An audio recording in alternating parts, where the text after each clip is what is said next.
శ్రీశైలం ఎడమగట్టు సొరంగ తవ్వకాల్లో అత్యాధునిక టెక్నాలజీని వినియోగిస్తున్నారు.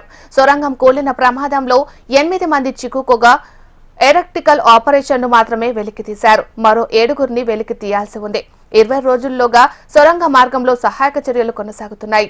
మరోసారి సొరంగం కూల్చిపోకుండా ప్రత్యేక జాగ్రత్తలు తీసుకున్నారు. Disaster and management special chief secretary Arvind Kumar, Nagar Kurnool జిల్లా collector Badavath Santosh SLBC tunnel ఆఫీసులో సహాయక చర్యలపై ఉన్నతాధికారులకు సమీక్ష సమావేశం నిర్వహించారు. ఎస్ఎల్బీసీ టన్నల్లో సహాయక చర్యలను వేగవంతం చేసేందుకు అన్వి రోబోటిక్స్ సంస్థకు చెందిన ఆటానమస్ హైడ్రాలిక్ పవర్డ్ రోబోను ప్రమాద ప్రదేశానికి తీసుకువెళ్లారు. రోబో ద్వారా టన్నల్ లోపల ఉన్న శిథిలాలను తొలగించడం, భూమిని తవ్వడం వంటి సహాయక చర్యలు చేపట్టనున్నట్లు తెలిపారు. రోబో మానవ సహాయక సిబ్బంది చేరలేని ప్రమాదకర ప్రాంతాల్లో పనిచేయడం, మనుషుల కన్నా 15 రెట్లు అత్యధిక సామర్థ్యంతో రోబో పనిచేయడం ప్రత్యేకత అని, ఎస్ఎల్బీసీ టన్నల్లో సహాయక చర్యలను వేగవంతంగా పూర్తి చేయడానికి ఎదురవుతున్న అడ్డంకులను అధిగమించేందుకు సహాయక చర్యలను మరింత వేగంగా సమర్థంగా ముందుకు తీసుకెళ్లడానికి రోబోలు ఉపయోగపడుతున్నట్లు అధికారులు తెలిపారు. టన్నెల్ లోపల ఉన్న శిథిలాలు, మట్టి కుప్పలు, తేమ, ఆక్సిజన్ సమస్యల వంటి అడ్డంకులను దృష్టిలో పెట్టుకుని రోబోను రంగంలోకి దించినట్లు తెలిపారు. ఆటానమస్ హైడ్రాలిక్ పవర్డ్ రోబో ద్వారా 40 హార్స్ పవర్ పంపు సహాయంతో బురదను బయటికి పంపుతున్నారు.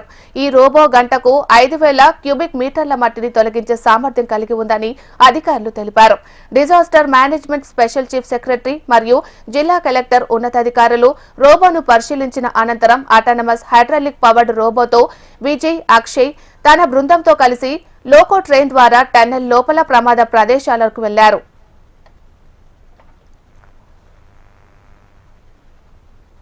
ప్రస్తుతం సహాయక చర్యల్లో 12 కేంద్ర, రాష్ట్ర సంస్థలకు చెందిన బృందాలు 24 గంటలు పూర్తి స్థాయిలో పనిచేస్తున్నాయి. మానవ సహాయక బృందాలకు అవసరమైన సామాగ్రి, నీరు, మెడికల్ సపోర్ట్, ఆక్సిజన్ పూర్తి స్థాయిలో అందుబాటులో ఉండేలా అన్ని ఏర్పాట్లు చేపట్టినట్లు అధికారులు వెల్లడించారు.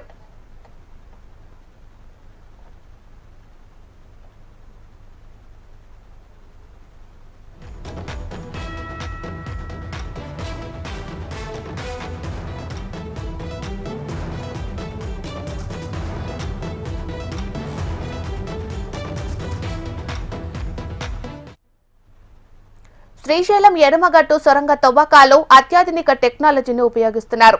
సొరంగం కూలిన ప్రమాదంలో 8 మంది చిక్కుకోగా ఎరెక్టర్ ఆపరేషన్ను మాత్రమే వెలికి తీశారు. మరో 7గురిని వెలికి తీయాల్సి ఉంది. 20 రోజుల్లోగా సొరంగ మార్గంలో సహాయక చర్యలు కొనసాగుతున్నాయి. మరోసారి సొరంగం కూలిపోకుండా ప్రత్యేక జాగ్రత్తలు తీసుకున్నారు. Disaster and management special chief secretary Arvind Kumar, Nagar Kurnool జిల్లా collector Badavath Santosh SLBC tunnel ఆఫీసులో సహాయక చర్యలపై ఉన్నతాధికారులతో సమీక్ష సమావేశం నిర్వహించారు.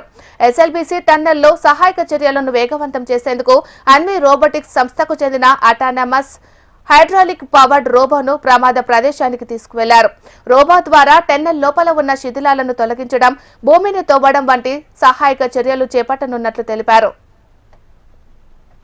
రోబో మానవ సహాయక సిబ్బంది చేరలేని ప్రమాదకర ప్రాంతాల్లో పనిచేయడం, మనుషుల కన్నా 15 రెట్లు అత్యధిక సామర్థ్యంతో రోబో పనిచేయడం ప్రత్యేకత అని, ఎస్ఎల్బీసీ టన్నెల్లో సహాయక చర్యలను వేగంగా పూర్తి చేయడానికి ఎదురవుతున్న అడ్డంకులను అధిగమించేందుకు సహాయక చర్యలను మరింత వేగంగా సమర్థంగా ముందుకు తీసుకెళ్లడానికి రోబోలు ఉపయోగపడుతున్నట్లు అధికారులు తెలిపారు.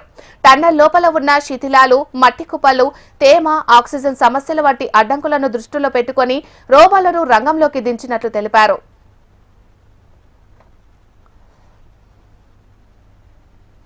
ఆటానమస్ హైడ్రాలిక్ పవర్డ్ రోబో ద్వారా 40 హార్స్ పవర్ పంపు సహాయంతో బురదను బయటికి పంపుతున్నారు.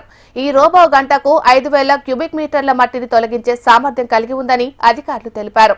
Disaster management special chief secretary మరియు జిల్లా కలెక్టర్ ఉన్నతాధికారులు రోబోను పరిశీలించిన అనంతరం ఆటానమస్ హైడ్రాలిక్ పవర్డ్ రోబోతో విజయ్, అక్షయ్ తమ బృందంతో కలిసి లోకో ట్రైన్ ద్వారా టన్నెల్ లోపల ప్రమాద ప్రదేశానికి వెళ్లారు.